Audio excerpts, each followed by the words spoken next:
Welcome back to the Lehigh Valley Arts Podcast, where we will explore the local arts, culture, and community in the Lehigh Valley. We'll be doing this through conversations with individual artists, administrators, and organizations. We'll discuss all types of mediums with the goal of enriching local arts culture.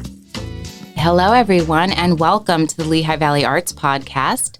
I'm Andria Zaia, curator at the National Museum of Industrial History, situated in Bethlehem, PA, on the site of the former Bethlehem Steel Corporation's Bethlehem plant in the 1913 electrical repair shop building.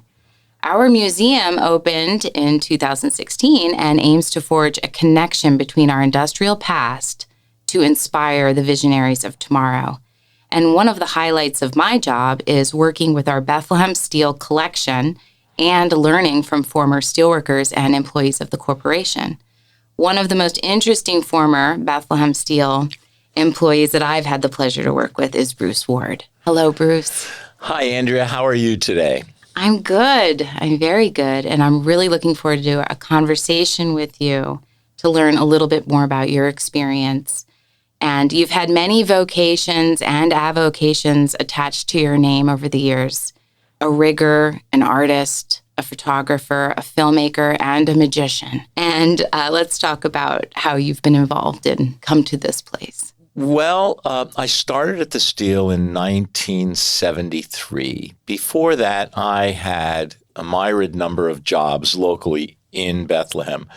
I was born and raised in Bethlehem. I have lived here all my life. I went to Bethlehem Public Schools, graduated from Liberty High School in 1967.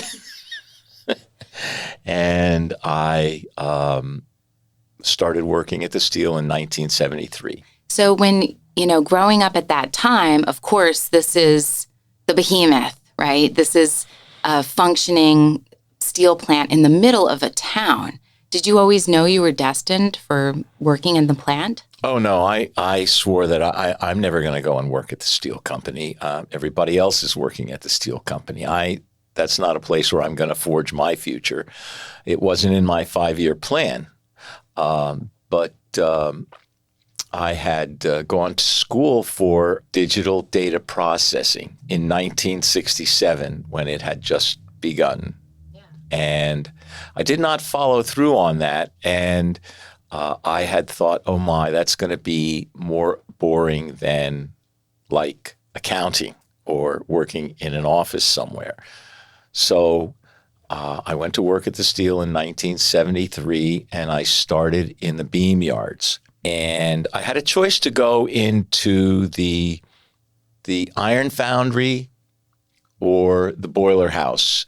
And Dick DiAgostino, who was the employment gentleman at the Steel, said, you can go to the iron foundry and you're going to get a shovel and you will be shoveling sand. If you go to the boiler house, you're going to get a shovel and you'll be shoveling ash. Because at that time, the boiler house was pretty much all coal-fired and oil-fired. But he said, and you'll be going to the beam yards. And when he did not mention a shovel to go to the beam yards, I said, I pick that. And of course, the first week I got there, they said, here's your shovel. You're going to go down underneath the mills and underneath the gags where they count, measure, and grade the steel, and you're going to be shoveling up grease. So they gave you a shovel, and they lit a fire barrel, and you heat the shovel up in the fire barrel and then scrape this grease off of the machinery and put it in this big giant bucket, which they took out at the end of the day. Well, that only lasted for a couple of weeks, and I was in the beam yards for 3 weeks, and another gentleman and I went into the scheduling clerk and said, I have some college background, and this other fellow was in Lehigh at the time, and he said, yeah, I'm going to Lehigh, and I'm going to graduate soon, and do you have anything else for us? And Eddie Hudak, who was the scheduling clerk, said, well, we don't have much of that here, but you can get a job as a slip maker, saw marker, learner, where you were to measure the beams, grade them, and ship them out. So 3 weeks in the Steel at $3.15 an hour, I was making about $100 over that a week with incentive, because the slip makers and the saw markers were counting the production and shipping it out. So we had a direct incentive rate. And I stayed there for nearly 2 years before I got laid off. So that was pretty good. And of course, when you're in a situation like that, you have to work all 3 shifts, sometimes in the same week. But it was good money, and I was starting a family, so that's where I began my career at the Steel. At the Steel at that time, it's still very much, like I had mentioned, just booming, right? It's booming. But is there a little bit of a wane happening in the 1970s that was apparent for some of the workers? Andrea, when I first started there, the fellas in the beam yards, the older guys, said, "Hey, kid, do yourself a favor, get out of here. This place is going down. It's going to be belly up in no time." And I thought, there's 13,000 people working here. How is that possible? And it took many years. It took probably 10 years of pretty much full employment until I started getting laid off in the early mid-'80s. And then it became apparent that, okay, so this place is declining, and how long can I stay here? Well, I was blessed enough to stay until 1998, and that's when I got the boot. And I immediately went to school at the community college, and I took radio and TV, and I got a degree in media arts. And soon after that, I went back to work for another 6 months, and then got laid off for the final time on Halloween. And we're approaching Halloween, so we're approaching my anniversary date of my end time at the Steel. So while you were working in the plant, were you viewing anything happening around you within an artistic lens? Were you thinking creatively about that experience? Sometimes we look at art and industry, and how do they kind of dovetail together? Well, it's funny that you say that, because my first experience is I looked around the Steel and I thought, my God, this place is so old. They're running a steam engine to produce beams from the rolling mill. How ancient is that? I mean, these steam engines were from the turn of the last century, but they were humongous, and they were rated at 100,000 to unlimited horsepower. These engines were so powerful that they would break the rolls that produced the beams at any given moment if there was too much exuberation on the part of the operator, or if the steel coming out of the soaking pits was too cold. And I want to stress, when I say too cold, that it was probably less than 2,000 degrees, and it was not malleable enough to go through the rolls, and the rolls would break, and then they would have to blow down the mill until they changed the rolls and got it back up and running again. So the place was so old, I looked at it as a museum in itself, okay? And I was with the gang at that time that did major repairs, construction, alterations, and demolition. I was with the riggers from 1975 until my retirement in 1999. Did you have an opportunity to work on the 59-inch mill modernization project? I absolutely did, and they took out one of the steam engines, and these steam engines, like I said, were massive.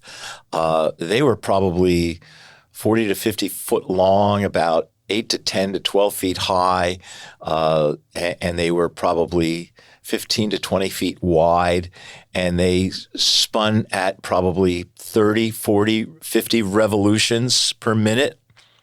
So you could hear them all over the city, especially at night sleeping not too far away from the Steel.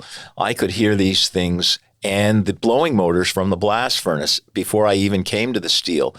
And it was kind of like that that monster on the forbidden planet with all the noises that you could hear, the saws emitting a high-pitched whining sound when they bit into the steel to cut it, the engines as they were turning and straining to produce the steel, the blast furnace itself when it was on blast because they pump air into the furnace to create iron.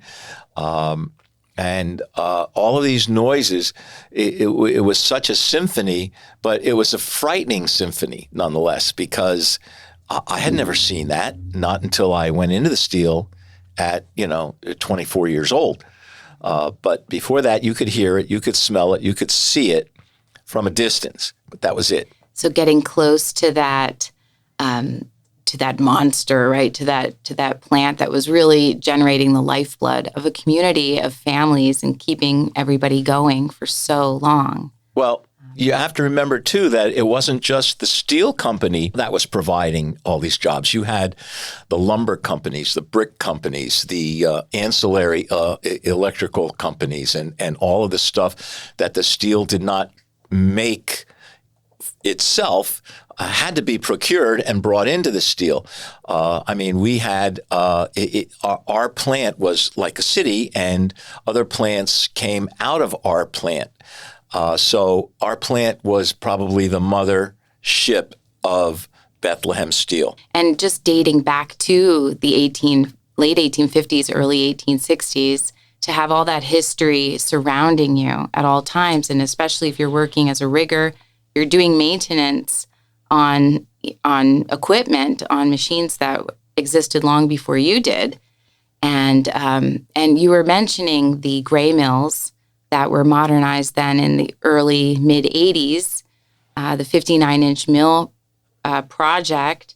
And we're going to have some of those folks into the museum for Steel Weekend, October 15th and 16th, and Steelworkers Reunion that weekend. They're going to tell us a little bit about what it was like to work in that modernization process for the mill, how they decided they needed to take out the steam engines, and what they did to make that one of the more modern mills in the world at the time. Yes, at the time they had I believe it was an electric motor that was rated at 10,000 horsepower.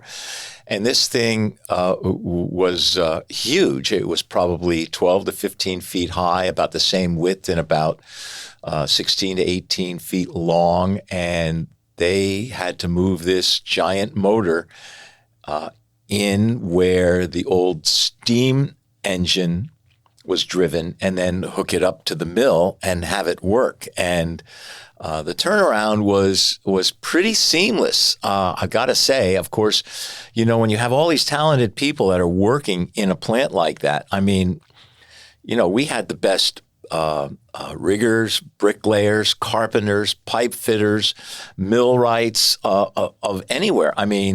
They could do absolutely anything. You could tell them, all right, this is what we're going to do today. And you could see as they were being told what to do, you could see the wheels turning in their head, what part they were going to play and how they were going to make this thing actually happen. So it was very exciting. Of course, it was also very dirty, very dangerous, very hot in the summer, cold in the winter. But other than that, it was a very exciting time. And, just a little bit more on that, on steelworkers coming together, because it has been 25 years or so since the hot end shut down on the site. And the corporation continued again until early 2000s. But at the museum on October 15th and 16th, with the help of our generous sponsors, and we have about a dozen partners within the community who are helping to put this big event together. And we are inviting all steelworkers and their families to come back to the plant site, share their experiences, share their thoughts on how far we've come over the last couple of decades. And it's an opportunity for steelworkers to be able to, and employees of the company and people who just remember the steel, to be able to relay this to younger generations too, because it's sort of hard.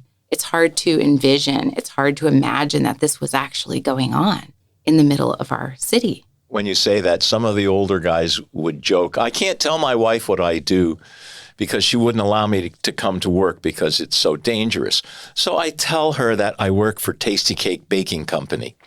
And of course, some of the lines that these guys had were like totally ridiculous, but that's how they got through those times.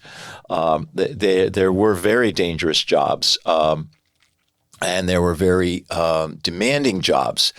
I'm not a big brawny person. And then you see these guys, one of my first experiences in the blast furnace area was down near the hand rolling mill. And if you have never seen the hand rolling mill operating, it was like going back to the 1880s, because these guys are standing on either side of a mill, which looked kind of like a spaghetti making machine. And they would get a set of tongs and they would grab a piece of red hot steel and push it into this mill. And when it started, it might be 4 to 6 foot long. And then after the first or second pass, it was now 10 to 12 feet long. And then another couple of passes, and it was 20 or 25 feet long. And it's like a red hot snake whipping across the floor. And these guys were so well schooled in that practice that they knew where to stand, how to grab it, when to grab it, and how to shove it back into the mill to make one of the finest pieces of tooled steel in the United States, in the world at that time. And these guys were all big Hungarians, Polacks, Czechoslovakians, Italians, and other nationalities, Dutch guys that had farms out in the countryside, and they were big, strong bulls, and they would come in there and throw this steel into this mill and make the finest tooled steel in the world. It was just uncanny to see that. And that was probably 1975 or 1976. And that mill didn't run too much long after that. And that mill today that building is still with us. And I think it's sometimes referred to as the turn and grind shop. Is that the same building? It was between the turn and grind shop and the stockhouse. I see. It was not in the turn and grind shop. Yeah. It was not in the stockhouse. It was between them.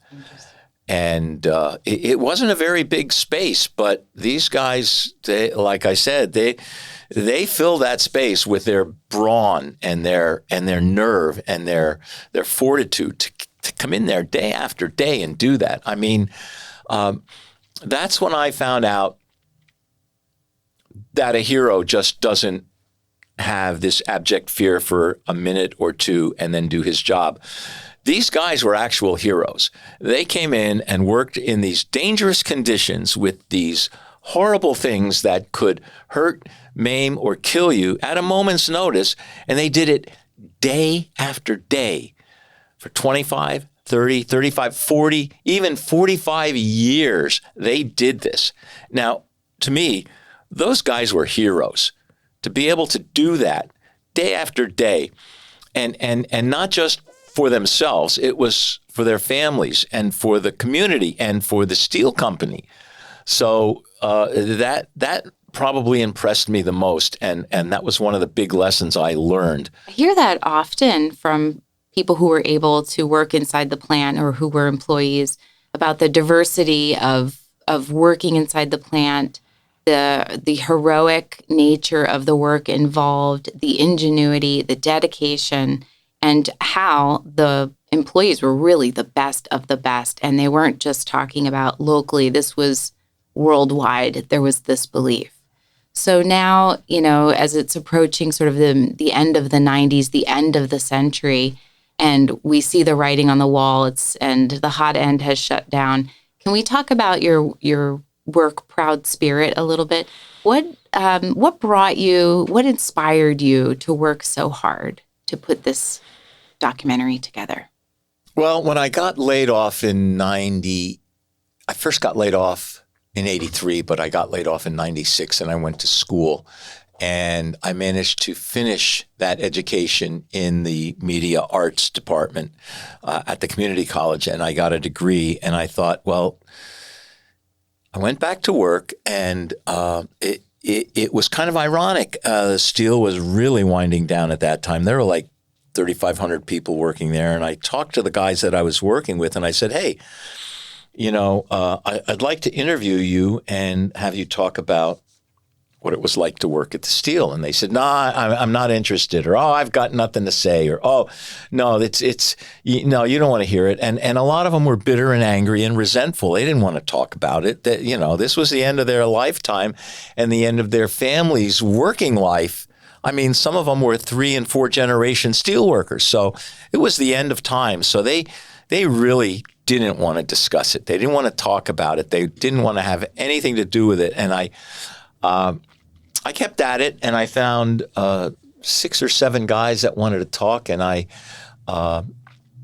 Touchstone was putting together Prometheus Bound, and I was starting to do my first video, A View from Inside, at the same time.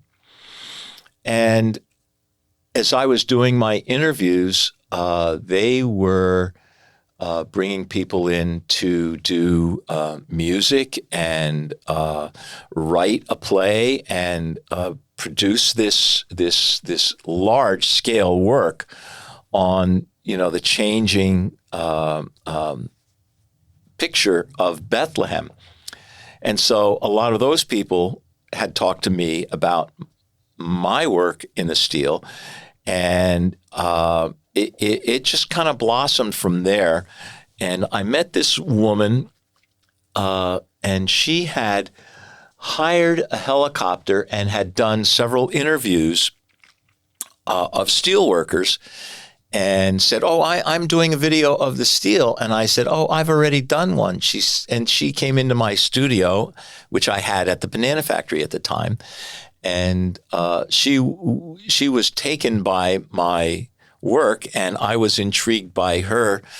She had gone to Howard University, and she was at the time, I think she was in her late 70s or early 80s. And she worked tirelessly with me for like 6 years. And we produced a 2-hour documentary on what the Steel Company was like from the mid-1800s until the doors closed. And you're talking about Billy Nichols Smith, yes. And she had gone to Howard for film and filmmaking. So she too had a mission, and she had done several videos and several projects, and she came here to Bethlehem. She had family here, and they wanted her close because she was getting up in age, and they wanted to, be able to see her on a regular basis. And she was living, I think, in Minnesota or out west or Midwest. And she had come here, and we worked together for years. And then we would line up interviews, and we would talk about a script, and we would talk about, people that worked at the Steel. And when I was working at Touchstone to produce my own video, I met Ed Leskin. Now, Ed has a master's degree in photography, and he became my photographic mentor. This guy knows more about photography than anybody I know, and he knows how to get results, and his results are phenomenal. He does portraiture of steel workers and of other people, but his steel worker portraits are just unbelievable. A limited amount of light, but the features of the steel workers, he actually captures their essence and their pride. And to see his pictures, it just is astounding. And you'll have an opportunity to see his work at Steel Weekend, We're going to be setting up the Ed Leskin. We're going to have a steelworker portrait studio if anybody would like to come in and get a picture taken, get a photo taken. And we're also going to be displaying some of his new work that he did this summer at Sparrows Point. So he was capturing steelworkers from other plants, other communities. And we are highlighting shipbuilding, Sparrows Point, along with the Bethlehem plant for Steel Weekend 2022. It's amazing. In my conversations with Ed, he tries to use minimal. He doesn't try to get too fancy with his tools, with his equipment, but I don't know how he does it, how he's able to pull that essence, as you say, from the subjects that he has. Well, he has a very, very good way about him, and he puts people completely at ease. And as he's talking to you and taking your picture, he genuinely wants to know what you are about and how you came to be where you are and what you did. And see, when the photographer and the subject become that close, even if it's for a short period of time, the results are staggering. And his work is just, I cannot say enough about his work. He managed to get into the steel while it was still running. He knew a steel worker, and they smuggled him in, and he took pictures of the plant. Of course, you couldn't get in the plant unless you showed a brass check. And I don't know how he did it, but in the 80s, Ed got into the plant and took some pictures, not too many. But it's with that kind of attitude that you get this person who is like consumed by the subject matter and the things that he's doing. And I, on the other hand, started carrying, when they started demolishing the steel from the inside, I started carrying a pocket Instamatic. And of course, you weren't allowed to have a camera in the steel. I could have lost my job and had the camera confiscated. But I was very careful and not obnoxious and very cautious. And I have some pictures of the actual work. So that was kind of intriguing. And so you, in Proud Spirit, you featured Ed Leskin, the photographer, in that work. And he had been taking images inside the plant at the time. He's inspiring you to also document what you see. And so I'm very much interested in learning, as somebody with an artistic background, you were seeing the end. You were seeing this, and you were also feeling the need to preserve. Was that part of what inspired you? Well, yes, and not only that. I mean, you can tell people, oh, yes, today I was on top of the blast furnace, and we brought up the big bell, and we took the old one out. And, you can say that, but just in saying that, it does not lend you an interpretation of what's actually taking place. So these images actually put credence to the story I was telling. And you cannot imagine it unless you actually see it. And that's what the photographs actually helped to do. And along with the interviews, it became a very compelling work of art. And I'm very proud of all the videos that I have done. And there are, I think, 4 right now, including Proud Spirit. I started out with A View from Inside, and that was I released that in 1998. And then shortly after that, we had an exhibit with Clarence Snyder, who was a photographer at the Steel, hired by the Steel, Ed Leskin, and myself.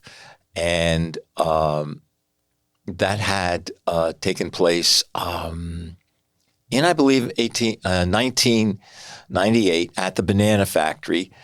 And then I released in concert with that, Stories of Steel. And then in 2000 or 2001, I released The Steel Way of Life, which I had worked directly with Historic Bethlehem to create.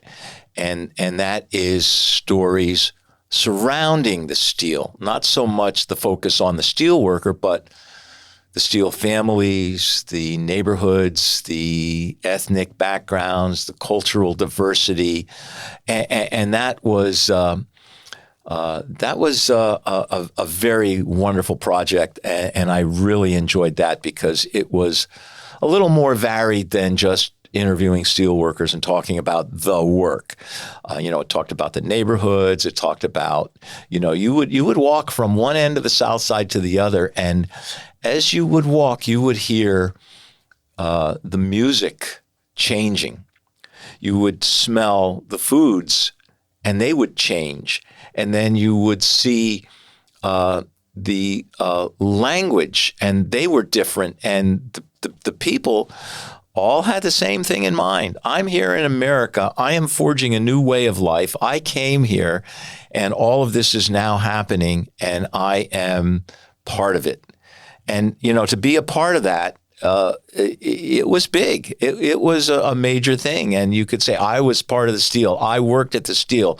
I made the beams that went into the Versano Narrows Bridge. I made the steel that went into the Golden Gate. I made the platform that the space shots launched from. I did this, I did that, and with all these very talented people, it escalated, it grew, and then it got to the point where it could grow no more. So it started consuming itself. So there is no place in the world like this city, and the sort of the fabric of identity that is here.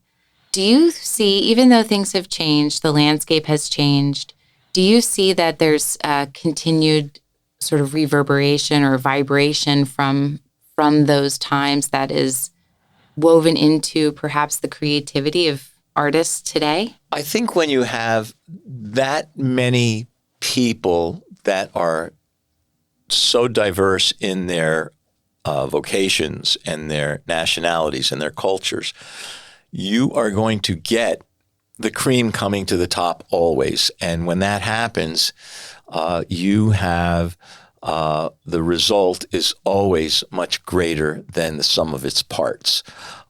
Art-wise, Linnie Fowler probably hit the nail on the head when she began the Banana Factory. And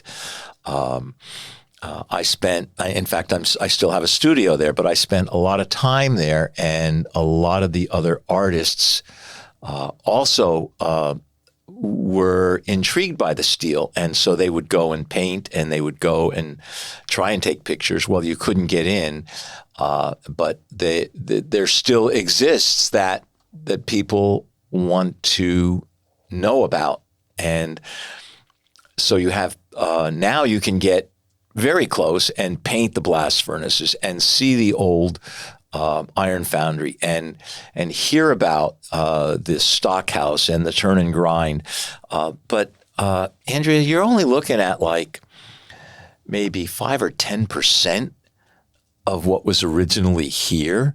So it's kind of up to me and whoever else remembers any of this stuff to kind of get this stuff down and either write it or use video or modern media to portray what took place, because it's gone. In order to really relay that message or convey that message to young people, to young generations, you're going to need mixed media, right? Because how else better to then evoke so much of the it's a complex feeling. It's a complex story.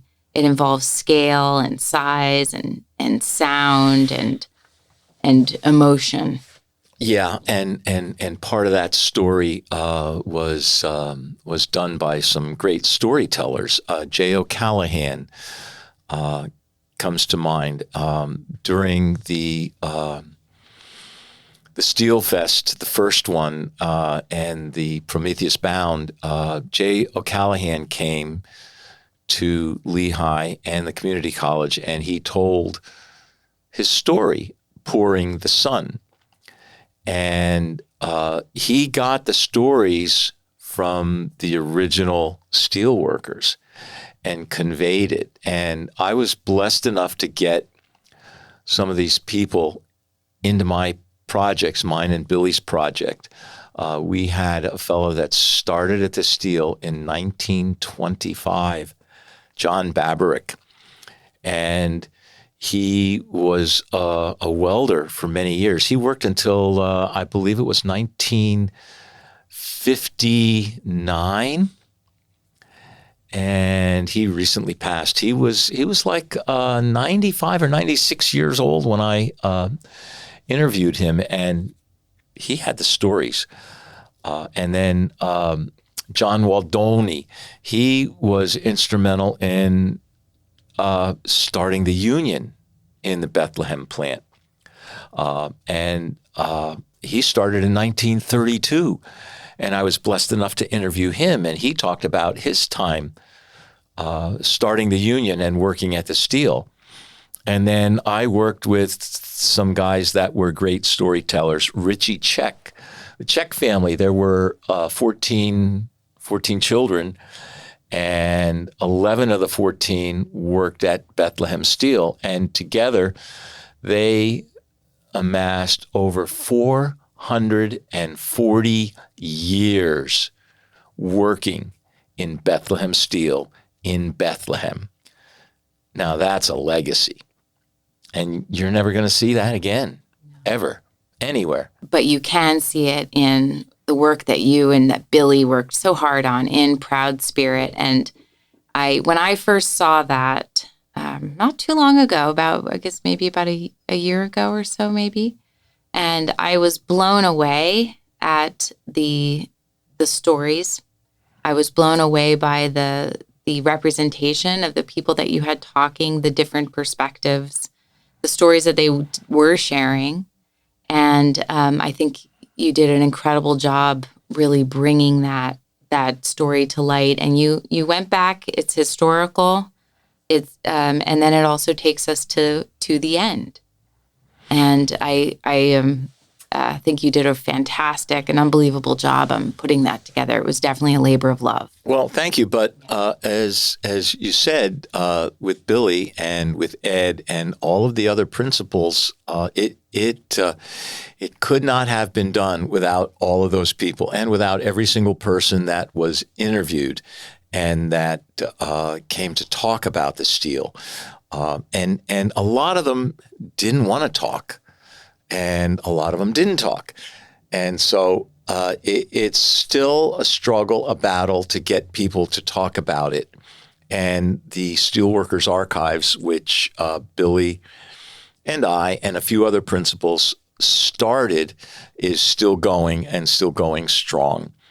And that is how we're going to convey these stories and visualizations into the future. And let's hope we can get more stories and more people involved, because once the last steel worker goes, that's hopefully not going to be the end of the story if we have some of these things going forward. Mm-hmm. And we're so happy to be co-hosting Steel Weekend and Steelworkers Reunion with the Steelworkers Archives. And it is the work that they are doing, continue to do, and to have the foresight at that time to be jumping right on it, in the late 90s, as far back as, right? Mm-hmm. And just knowing we need to capture these moments, we need to capture these stories, and to be able to have known how to engage like that when you did, I think it was unbelievable. And we are tremendously grateful as a community to have those resources available to us still yet today.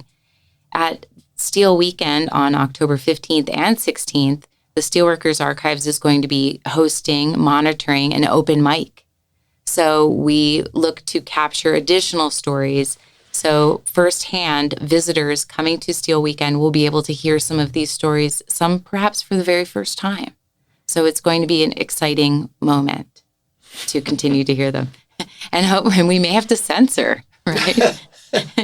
Mike Dwanzik is going to have his work cut out for him. Yeah, So, Mike's a great guy. He worked at the blast furnace for many years. And we recently lost one of our riggers, and I'm not going to mention his name, but I am going to relay just a short little story of one of the incidents that took place.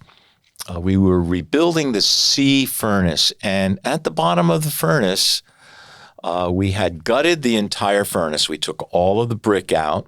We cut a huge hole in it. Huge, I mean like a 6-foot by 10-foot hole to get a little machine in there to clean out the bottom of the furnace. But there is carbon block on the bottom.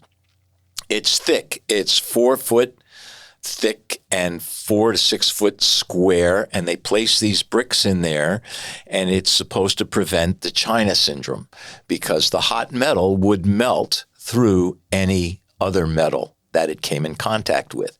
So you have to drill holes in this carbon block, and it has so much old steel, ash, iron, and all these other things on top of it that you have to drill it with a jackhammer and a jackhammer bit. And then you load dynamite into those holes, and you drill maybe 20 or 30 holes, and you pack it with dynamite. Well, one of the guys was a little exuberant in how much dynamite he put in his designated area, and they cover it with a rope mat. And then they blow a whistle for about a minute, and then they set the charge. Well, this charge was so huge that it blew some of this carbon block out the top of the furnace into the river and over to the other side of the river. And one of the fellows in our gang stumbles into the blast furnace shanty, and he had poured a bottle of ketchup all over himself and came stumbling into the shanty and say, "They got me! They got me! I fear I'm dead." And he fell on the ground. And you could tell right away that it was a front, but it got the foreman so worked up. He was yelling and cursing at this guy for the rest of the month. "Don't you ever go near that furnace again. You're not allowed." Yeah. But, it's funny that you mentioned that, because that kind of really shows the juxtaposition of the humor and the danger. Yeah. And it sounds like you needed to have both to work in this environment. Yeah. Yeah, you did. When you're on that top rail on top of the blast furnace, and you've got your legs wrapped around the beam, and you've got one arm free because you've got to pull something up there, and it's like try not to look down and try to think of something joyful, because if anything goes wrong, it's not going to be a joyful ending. So during Steel Weekend, we have the sharing of stories. We have Ed and the portrait studio, and looking at some of his work from Bethlehem, his work from Sparrows Point. We're going to be showcasing a number of your videos on social media. So if you want to check out the NMIH Facebook page leading up to Steel Weekend in the middle of October, we'll be releasing clips of Proud Spirit so that everyone can really hear that, to get that back out into the community. Oh, well, that's exciting. Yeah. Thank you so much Yes. for doing that. That's going to be something. This is we had a public showing of this video. We had about 220 people in the gallery at the banana factory. It was overflowing. There was standing room only. And Billy and I put that event together ourselves. And still, the response was just overwhelming, and I'm so proud of that. But it after that, it did not garner enough interest, and now we're bringing it back into the light, and I'm very excited about that. It's important. I think this is an important message and a great time to get this back out, especially to a new group of viewers. and to learn more and to experience.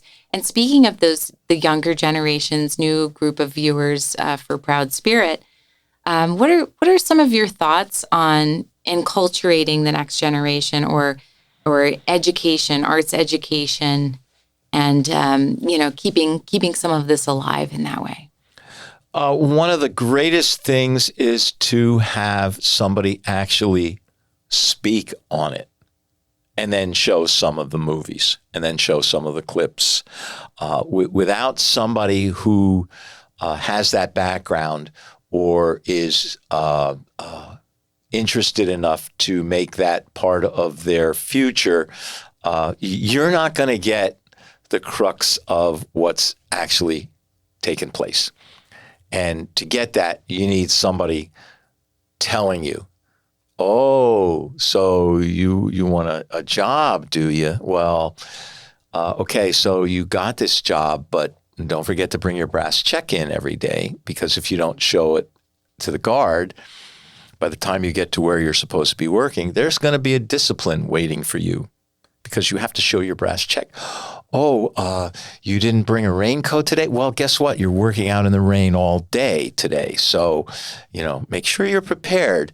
And, these things, they were the norm, Oh, you don't have long johns? Well, you're going to be working, I know it's summer, but you're going to be working on the hotbed, and you need those long johns to protect your legs from being burned by the hot steel beams that are coming alongside of you.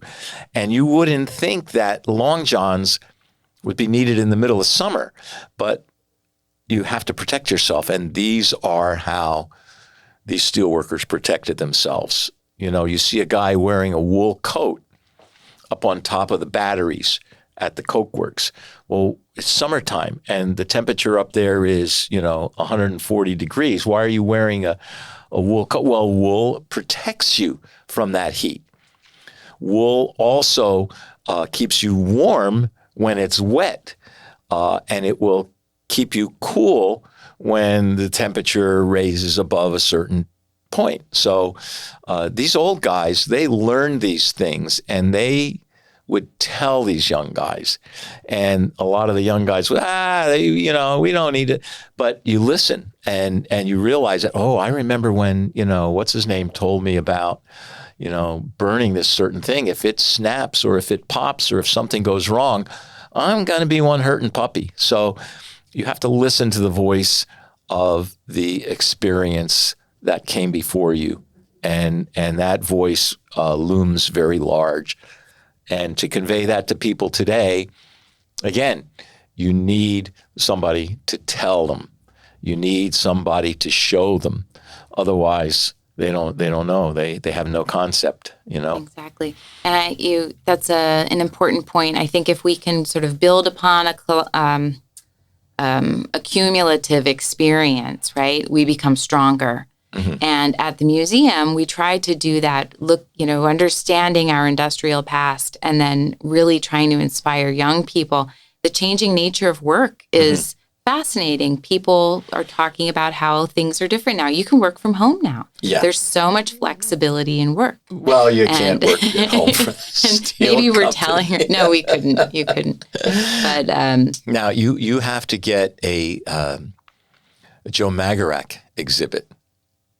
Do you know Joe Magarac? Who's Joe Magarac? Joe Magarac was who you called when there was a problem that nobody could solve. Joe Magarac was the imaginary immigrant steel worker who had learned his craft, his trade, coming up from a 13-year-old kid that came into the steel as a water boy, watering the horses and the mules, and then going into a production department. And he's a mythical creature. He's like Paul Bunyan. He's doesn't exist, but you need that cultural, ethnic background of all of these years to explain what Joe Magarac really knows. He knows all, and we have to get a picture of Joe Magarac, but none exists because there is no Joe Magarac. Roger Latsko has a song about Joe Magarac being the king of steel. So you'll have to listen to that. Yes, this sounds really interesting. I thought everybody knew who Joe Magarac was. So you should know who Joe Magarac was. When you see your father, ask him if he knows who Joe Magarac is. He'll be like, "Yeah, I worked with him down in that's right. That's exactly Mills." That's exactly what he's going to say. I'd be interested to hear that. And I do have to ask you one more question about magic. Well, in 1983, I got laid off, and I was off for probably 15 months. And I got a job delivering balloons. And the fellow that owned the company taught me how to make balloon animals, and he taught me some magic. And from that point, I could not get enough of the variety arts. I learned juggling. I learned balloon animals. I learned magic. I learned mime. I learned vocalizations. I learned storytelling. And while I was laid off, I was doing this for very small money. But when I went back, all of the guys that I worked with found out what I was doing, and they said, "Oh, look, come over to my house because, my kid's, 6 years old, and I need to have somebody for his birthday." And then, my grandmother just had her anniversary. Can you come and do something for my grandmother and grandfather? And then it just escalated. And by 1984 or 1985, I had taken classes in all of those things and learned the variety arts, and magic stuck. And I joined the International Brotherhood of Magicians. I joined the Magicians Alliance of Eastern States. I joined Allentown Society of Magicians, and I have been president of the Allentown Society of Magicians 5 times. And that lets you know that it's a small group. So if they would elect me 5 times, what could be the cause of that? Well, it's not a large group. Right now there's probably, I would say, 10 or 12 active members. Very few are full-time. I was a part-time pro. And it just kept going. And from like 1984, 1985, I was doing 150 shows a year, including having a full-time job at the steel company. So I still go out as a magician occasionally, and it's something that I still love to do. And it is not my vocation. I would say it's an avocation, or it's not my bread and butter, but it sure is dessert. And I still enjoy doing it. So, well, I think that's inspiring. You're always learning and always creating. And that's wonderful. Are you working on any photography at the moment that you'd like to share? Envision is coming up at the Banana Factory in November, and I'm going to try and put a display together for that. There's just not enough time. I have so much to do at home. I have my main job now is diva support for my sweetheart, Kim Hogan, who is the most amazing mosaic artist you will ever meet. And she just came off of a weekend-long intensive mosaic class that she taught at our home for probably 12 people. And it lasted the whole weekend long. And she is so amazing that the people that made these mosaics, when they left and took their mosaics with them, every one was a fantastic work of art unto itself. And I just couldn't believe it. And I still can't believe it because she's so creative. And she teaches where we live, and she teaches at the Banana Factory, and she has all of these commissions at different places. In most of the hospitals, she has her mosaic work locally, and she just put one in the Lancaster Penn State Hospital, which just had a reception this past week. So, yes, being around artists also helps your own creativity. So, yeah, that's wonderful. And Kim Hogan, a marvelous mosaic artist, and I know that her mosaics in the hospitals will be bringing healing in places where it is very much needed right now. So it's wonderful. Yeah. So I thank you again, and I would like to thank the Lehigh Valley Arts Podcast for having us here today to have this really engaging and funny conversation. And I've learned a lot from you, Bruce Ward. It's been wonderful talking with you. And Steel Weekend, again, October 15th and 16th, it's going to be celebrating all things steel, held at the museum on the larger Steel Stacks campus as well, from 10 to 5, Saturday and Sunday. And you can visit our website at nmih.org to learn more and see the schedule.